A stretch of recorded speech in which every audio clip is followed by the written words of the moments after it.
Hello students, welcome to my channel Sathi 07 math. আজকে আমি honours second ইয়ারের স্টুডেন্টদের জন্য ক্যালকুলাস 2 এই ক্লাসটা নিয়ে এসেছি। আজকে তোমাদেরকে আমি দেখাবো চ্যাপ্টার 1 ভেক্টর মান ফাংশন। ভেক্টর মান ফাংশনের উপর কিছু এক্সাম্পল দেখাচ্ছি। f of t equal to cos t into I plus sin t into j আর plus t by 2 pi k এত ভেক্টর ফাংশনের অবিচ্ছিন্নতা যাচাই করো।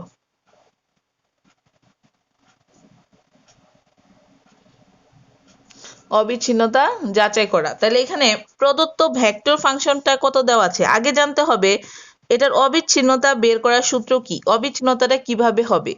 যখন লিমিট, এখানে যেহেতু টি এর ফাংশন আছে, লিমিট টি টেন্ডস টু কত বিন্দুতে দেওয়া আছে 2 পাই। আমার মূলত সূত্র ছিল লিমিট টি টেন্ডস টু এ বলতে হলো সেই বিন্দুটা যে বিন্দুতে আমি নির্ণয় করব। তাহলে এখানে 2 পাই আছে, আমরা লিখবো লিমিট টি টেন্ডস টু কত 2 পাই এফ অফ টি আর equal to F of A বলতে কত এখানে 2 পাই।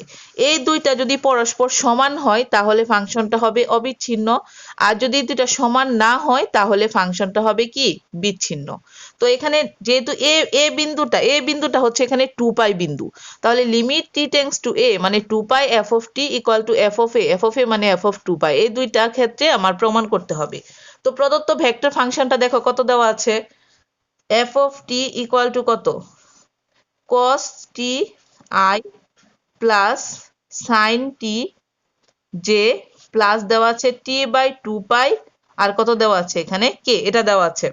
তো এখন আমরা f অফ 2 পাইটা আগে বের করি। লেখো এখানে f অফ 2 পাই, t এর মানটা 2 পাই বসাও। তাহলে দেখো cos t এর মান 2 pi i plus sin t এর মান হচ্ছে 2 পাই আর j প্লাস এখানে 2 পাই বাই 2 পাই আর কত এখানে কে, টি এর মান বসাই দিলাম 2 পাই। তো cos 2 পাই এর মান কত, cos 2 পাই এর মান হচ্ছে প্লাস 1 ইন্টু আই মানে কত হবে এখানে আই। তারপরে সাইন যত পাই হোক না কেন তার মান সব সময় 0। সাইন পাই, সাইন 2 পাই, সাইন 3 পাই, সাইন 4 পাই, প্রত্যেকটা পায়ের মানে 0। তারপরে দেখো এই 2 পাই কাটো, তাহলে এখানে কত থাকছে কে। তাহলে এফ অফ 2 পাই মানে পেয়ে গেছি আমরা আই প্লাস কত কে। এখন আরেকটা বের করতে হবে, limit T tends to 2 pi F of T. লেখো এবার, সুতরাং limit T tends to 2 pi F of কত T equal to limit T tends to 2 pi. এবার এফ অফ টির মানটা বসাও। এফ অফ টি মানে কত দেওয়া আছে, এই যেটা ডান পাশে যেটা আছে, মানে cos t of i plus sin t j plus t by 2 pi k, এটা দেওয়া আছে। তো ইকুয়াল টু টির মানটা 2 পাই বসা দাও, কত আসছে cos 2 pi i plus sin 2 pi j plus 2 pi by 2 pi আর হচ্ছে কে। এবার এই আগের মতো cos 2 পাই এর মান 1 ইন্টু i মানে কত i, sin 2 পাই এর মান 0, 2 পাই কাটলে এখানে কত থাকে কে। তাহলে আগেরটাও পেয়েছি এফ অফ 2 পাই পেয়েছি i প্লাস কে, আর এটা limit T tends to 2 pi F of T তেও পেয়েছি i প্লাস কত কে। তার মানে কি এটা কি পরস্পর সমান। তাহলে লেখো এভাবে, যেহেতু limit T tends to 2 pi F of T equal to F of 2 পাই, সুতরাং টি ইকুয়াল টু হ্যাঁ হ্যাঁ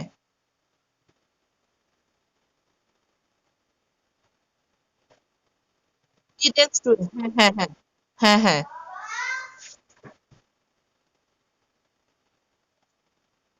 এই যে অবিচ্ছিন্নতার সূত্রটা এটা, limit T tends to A F of T equal to F of A, এই যে এটাই সূত্র। দুইটা পরস্পর সমান হলে অবিচ্ছিন্ন, না সমান হলে কি বিচ্ছিন্ন। যেহেতু সমান হয়েছে তাহলে কি লিখবা, টি ইকুয়াল টু 2 পাই বিন্দুতে এফ অফ টি কি হবে এখানে অবিচ্ছিন্ন। এই যে এখানেই শেষ এটা। দেখো এবার কারো কোনো কোশ্চেন? হ্যাঁ হ্যাঁ হ্যাঁ হ্যাঁ, ওইটার মধ্যে আর কি 3টা পার্টে করা লাগে, আর এটার মধ্যে এই 2টা করলেই হয়ে যায়, একবারে হয়ে যায় আর কি। উদাহরণ 31 কি লেখা আছে এখানে, যে বৃত্তাকার হেলিক্সের সমীকরণ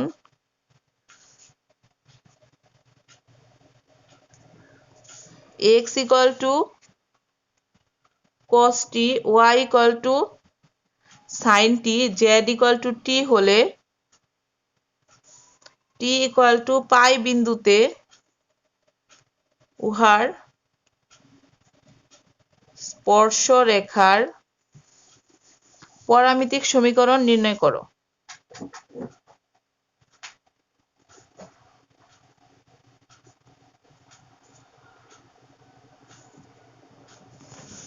এবার দেখো এখানে স্পর্শরেখার পরামিতিক সমীকরণের সূত্র নিয়ে আসতে হবে। আমরা জানি স্পর্শরেখার পরামিতিক সমীকরণের সূত্রটা কি, সেই সূত্রটা এখন দেখতে হবে। আমি সূত্রটা লিখে দিচ্ছি তোমাদেরকে।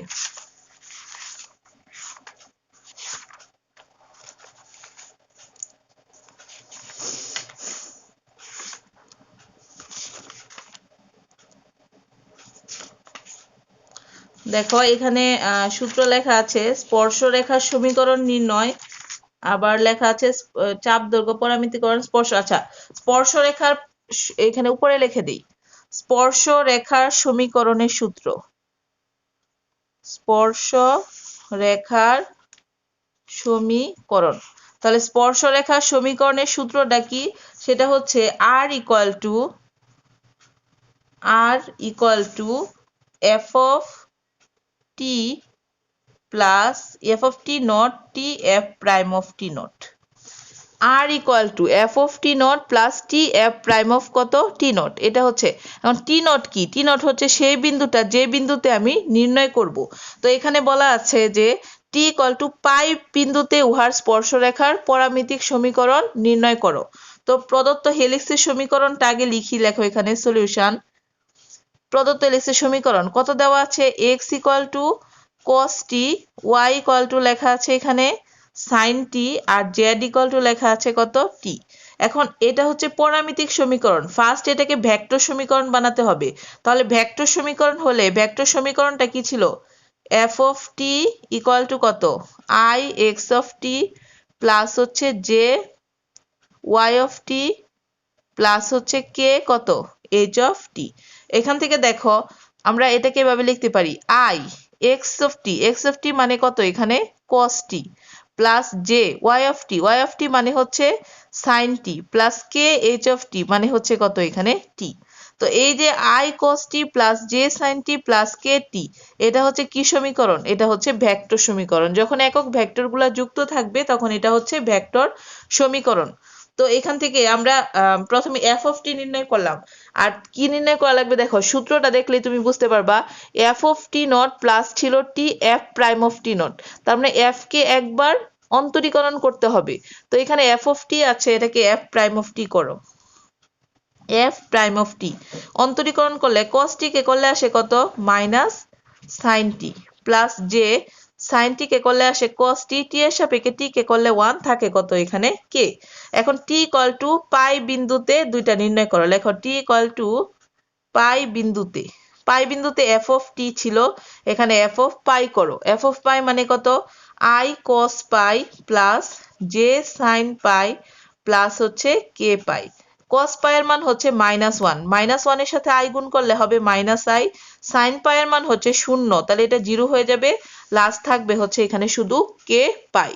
এবার হচ্ছে t equal to পাই বিন্দুতে f prime of পাই, যেটা এটা মনে করো f prime of কত পাই সমান কত আসবে এখানে -i sin t, t মানে হচ্ছে পাই প্লাস j cos t মানে হচ্ছে পাই আর প্লাস হচ্ছে এখানে k। এবার sin পাই এর মান হচ্ছে 0, এটা 0 হয়ে যাবে, cos পাই এর মান হচ্ছে -1, তার মানে এটা হয়ে যাবে j আর প্লাস কত হয়ে যাবে এখানে k। তো আমরা এখান থেকে দুইটা মান পেলাম, একটা f of পাই আর একটা হচ্ছে f prime of পাই। এখন লেখো আমরা জানি বা t equal to পাই বিন্দুতে স্পর্শরেখার সমীকরণ। স্পর্শরেখার সমীকরণটা কি, সূত্র কি ছিল, r equal to F of T naught, T naught বলতে হচ্ছে এফ অফ কত pi, plus T F prime of T naught বলতে হচ্ছে এখানে কত পাই। তো এখান থেকে বা আর মানে আমরা কি জানি, I x plus J Y plus হচ্ছে K Z equal to F of pi এর মান আমরা বের করেছি হচ্ছে minus I plus K pi, আর plus T into F prime of pi এটার মান বের করেছি মাইনাস জে প্লাস কত এখানে কে। তাহলে i x plus J Y plus k Z equal to এখানে আই একটাই আছে তার মানে মাইনাস আই, জে ও একটা আছে মাইনাস কত জে ইন্টু টি, আর কে আছে দুইটা তাহলে একটা কে কমন নিলে এখানে থাকে পাই প্লাস এখানে কে সহগ থাকে কত টি। তো এখান থেকে আমরা যদি এটাকে তুলনা করি, এটা হচ্ছে কি সমীকরণ, এটা হচ্ছে ভেক্টর সমীকরণ। তাহলে ইহার পরামিতিক সমীকরণটা কি হবে, দেখো ইহার পরামিতিক সমীকরণ, কারণ আমার চেয়েছে প্রশ্নের মধ্যে টি ইকুয়াল টু পাই বিন্দুতে উহার স্পর্শরেখার পরামিতিক সমীকরণ নির্ণয় করো। তাহলে দেখো এখানে এক্স এর সহগ আই, আর এখানে কি এখানে আই এর সহগ এক্স, এখানে আই এর সহগ মাইনাস ওয়ান, তার মানে x equal to minus one. এখানে হচ্ছে জে সহগ ওয়াই, আর এখানে জে সহগ কত মাইনাস টি, আবার এখানে কে সহগ হচ্ছে জেড, এখানে কে সহগ হচ্ছে পাই প্লাস কত টি বা টি প্লাস কত পাই, এটাই হবে এটার অ্যান্সার। এখন দেখো কোনো প্রশ্ন আছে কারো, এক্স ওয়াই জেড যদি আলাদা দেওয়া থাকে তাহলে এটাকে বলা হয় পরামিতিক সমীকরণ, আর আই জে কে যুক্ত যখন থাকবে তখন এটাকে বলা হয় ভেক্টর সমীকরণ। তাহলে এই পরামিতিক সমীকরণকে ভেক্টর সমীকরণ বানাতে হলে এটাকে কি করতে হবে, এফ অফ টি সমান i x t j y t আর কে এস টি এর সাথে কি করব আমরা এটাকে এটার সাথে করব তুলনা করব। তাহলে এখানে দেখো এফ অফ টি সমান আই এক্স অফ টি মানে হচ্ছে এখানে cos T plus J Y of T মানে হচ্ছে সাইন টি, আর plus K H of T মানে হচ্ছে শুধু কত টি। এটা হচ্ছে ভেক্টর সমীকরণ বানালাম এটাকে। এখন এফ অফ টি দেওয়া আছে, আমার সূত্রের মধ্যে দেওয়া আছে কত এখানে এফ প্রাইম অফ টি, তাহলে এফ প্রাইম বের করতে হবে, এখানে এফ প্রাইম করো, একবার অন্তরীকরণ করলাম এটাকে, কস টি কে করলে মাইনাস সাইন টি কে করলে কস টি, আর টি এর সাপেক্ষে টি কে করলে ওয়ান, থাকে কত এখানে কে।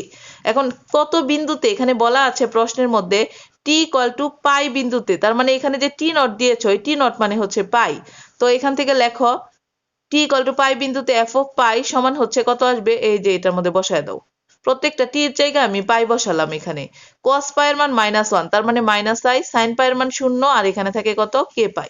একইভাবে টি ইকুয়াল টু পাই বিন্দুতে এফ প্রাইম অফ টির মধ্যে নির্ণয় করো, এফ প্রাইম অফ টি যেখানে টি আছে সেখানে পাই বসাও, তাহলে সাইন পাই এর মান শূন্য, কস পাই এর মান মাইনাস ওয়ান, তাহলে এখানে থাকে মাইনাস জে প্লাস কত কে।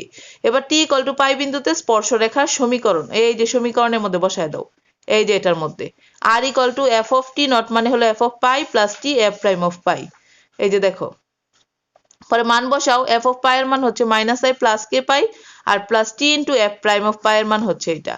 তারপরে এখানে আর মানে I x plus J Y plus K যেটা আমরা সবসময় জানি, আর এখানে দেখো মাইনাস আই জে ও একটা আছে মাইনাস জে টি, আর কে কয়টা আছে এখানে একটা এখানে একটা, একটা কে কমন নাও, তাহলে পাই প্লাস কত থাকছে এখানে, এই যে এখানে কে সহগ কত টি, পাই প্লাস টি। এবার তুলনা করো, তুলনা করলে এটা হচ্ছে ভেক্টর সমীকরণ, তাহলে এটা পরামিতিক সমীকরণ বানাবো। পরামিতিক সমীকরণ যদি বানাই তাহলে কি আসবে, এখানে এক্স আই এর সহগ এক্স, আর এখানে আই এর সহগ মাইনাস ওয়ান, এটা ওয়াই এর সহগ জে, ওয়াই এর সহগ কত এখানে মাইনাস টি, এই যে মাইনাস টি, আর এখানে কে এর সহগ হচ্ছে জেড, এখানে কে এর সহগ হচ্ছে পাই প্লাস কত টি, এটাই হবে এটার অ্যান্সারটা, এটার পরামিতিক সমীকরণ।